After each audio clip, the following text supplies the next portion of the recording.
This is a car. Now, pay attention, please. Windscreen bulletproof. That's on the side and the rear windows. Now, I'll tell you what I'm going to do. I can give it to you with a heck of a sealant. Get you, John Hancock. You're on your way. Yeah. Where are the keys?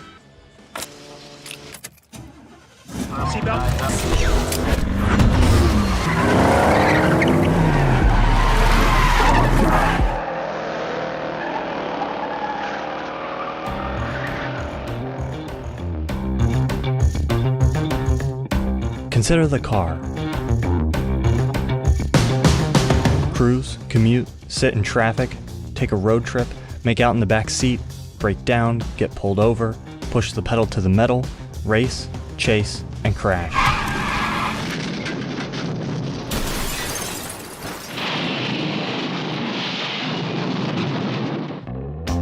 The car has a ubiquitous place in cinema, but why is cinema obsessed with the automobile? One of the most fetishized objects in film, the car is represented more often and more diversely than any other form of transportation. But to call the car transportation is to misunderstand its role in film entirely. The car movie and the large car chase action set pieces are probably what leap immediately to mind when thinking about cars in movies, and you could make whole video essays about those things alone. But the space the car has carved out for itself in the movies is much larger than that. Beautiful car. Yeah, is this your car? As your attorney, I advise you to rent a very fast car with no top. A car is a costume. A character's car can tell you a lot about them before they even speak. In Nightcrawler, Lou's car is the main way we're shown that he's gaining success. In Boyhood, the car the father drives tips us off to the fact that he's the fun, irresponsible dad. And when he trades it in later in the film, it's an indication of personal change. So this is like Annie's car, and you drive the GTO? I guess you can only put a baby seat in that thing. Yeah, no. But I had to sell that anyway. A car can be an extension of a character. In the Darjeeling Limited, the brothers' attempts to retrieve their father's broken down car, And we're going to take this car to his funeral, which we're late for right now. illustrates their dysfunction in the midst of their grief. You get back in your car right now. Get back in that car! Say, dude, where is your car? In The Big Lebowski,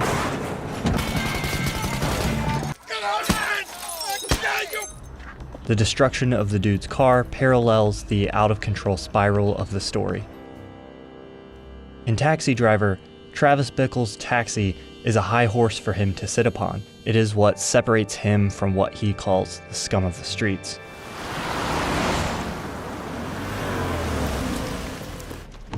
Come on. The car is a location. The interior is a dramatic stage. You okay?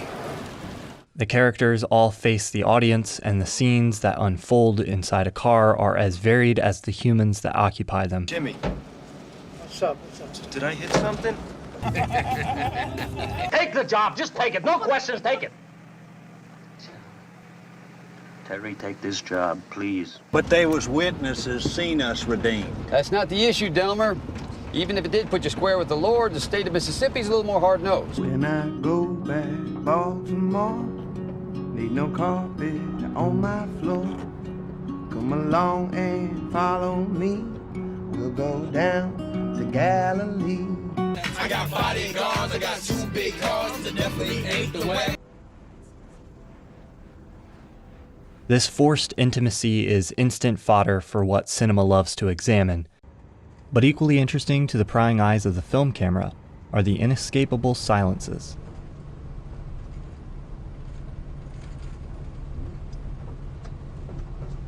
Our vibrations were getting nasty. But why? Was there no communication in this car? And the arguments. Can't even pass your driver's test. Because you wouldn't let me practice The way enough. that you work, or the way that you don't work, you're not even worth state tuition, Christine. Cars trap us in a box with other people who can't leave, at least without hurting themselves. And I'd expect everybody to do everything. Make time, consigliere. Get in the car. What are you worried about? If I wanted to kill you, you'd be dead already. You better come with us, maybe. Take a ride with the Pharaoh, huh? No, listen, I'd really like to, but I've got to... There's the tension of being forced into the back seat with a few unsavory characters, or the joy of being crammed in together with some buddies. A car can separate a character from their surroundings. It's a portable space that we own. It's a representation of our individualism, of our personal freedom. In the car, you get to go where you want to go. Your hands are on the wheel. You feel you control your destiny, and you get to put your music on. Flowers on the wall, that don't bother me at all.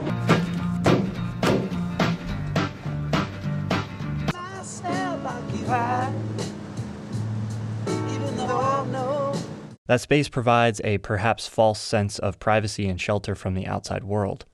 Criminals feel free to talk business. Myself and Mr. Pink. You two take the manager in the back and make him give you the diamonds. We're there for those stones, period. You might try to hide in one from outside danger, but that space can be invaded, revealing how fragile a shell of protection it really is. And the freedom the car gives us can leave us vulnerable.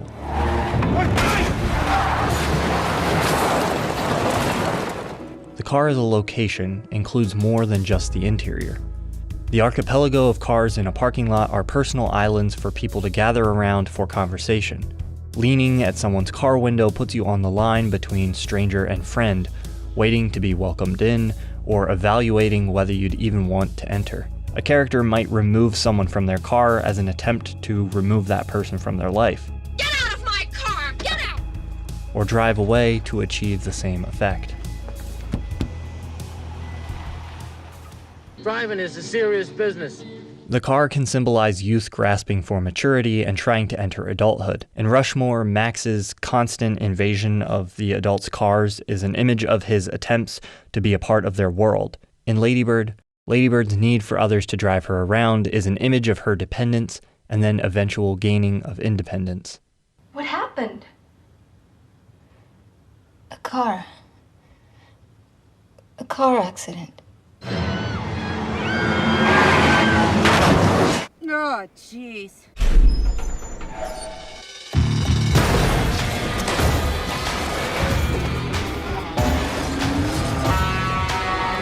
The car is violent. The trauma of an accident has been used endlessly as a dramatic tool. A visual shorthand, it's a favorite of the flashback. Vandalizing a car isn't an attack on the object. It's an attack on the person who drives that car. And the car itself can become a way to act out. In The Godfather, there's a motif of violence in association with cars, perhaps representing how changing times are presenting challenges for the mafia. Maybe the car harnesses some more primal instinct for the thrill of the chase. It's a mundane and commonplace part of our lives that can suddenly become a vehicle of thrill, a weapon, a gadget, or a detective's tool for investigation.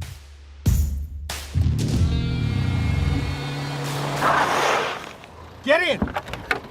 Enticing to the camera is the movement of the car, the endless motion of the landscapes found outside the windows. There can be a dramatic inevitability to this movement, a feeling of something that can't be undone. Locke, a movie set entirely in a car during a single trip, uses the finality of each mile driven to build tension. Okay, listen, I won't be back for that. What? Something's come up. I can't get out of it. But that movement can also come to a screeching halt, leaving people stuck, unable to get where they want to go, creating some of the conflict and obstacles that every character needs. 3 lanes left, 7 o'clock. Green Civic.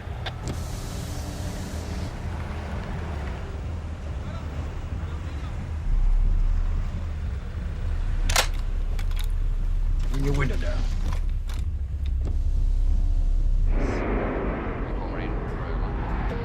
The obsession runs deep. Even in our fantasies, we cling to the image of the car. We use it to traverse through time, and even when society has been utterly destroyed, the car remains. We consistently humanize the car and imbue upon it a personality and self, making it one of the few pieces of technology we seem to consistently anthropomorphize in our media. I have learned more about America from riding in taxicabs than in all the limos in the country. Can I trade my car in and take another? Come on, I need your car. Scenes in cars have been shot in a variety of ways throughout film history, but there emerges what I see as two primary approaches.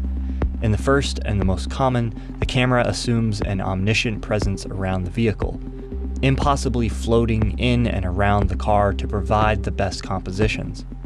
The second approach, rising to prominence through the directors of the French New Wave, who felt it was unnatural to place a camera on the outside looking in through the windshield, is to put the camera in the car, making the viewer just another passenger. I'm taking you back to the rendezvous. Joe's gonna get you a doctor. Doctor's gonna fix you up. Filmmakers have gone to great lengths to film the car. It presents a challenge, but one that filmmakers are obviously willing to overcome. I think the diversity of things that a car can be or represent makes it a perfect tool for filmmakers. Certainly, Hollywood's location in a city where cars are a necessity has impacted the presence of cars in the movies. LA writers write cars into films because cars are a part of their lives. Had the world's empire of film been located in a city with good public transportation, maybe things would have been different. Cinema is the technological sibling of the car. Born of the same era, neither knows of a time without the other. I have to wonder how cinema will be affected by the way the car changes. Will the arrival of self-driving cars be like the cell phone? An obstacle that writers have to learn how to write for? Something that challenges the conventions of how transportation is displayed? Whether or not it continues to be, the car has been a vital piece of cinematic storytelling. In the movies, a car is never just a car. Thank you so much for watching. Huge thank you to my Patreon supporters. I couldn't do this without them. This channel is supported by viewers like you, so if you want to support my content, please consider becoming a patron. If you're a YouTuber or a filmmaker and you like the music in this video, check out Artlist. I license all my music through them, and if you use the link in the description, you'll get an extra 2 months for free when you sign up.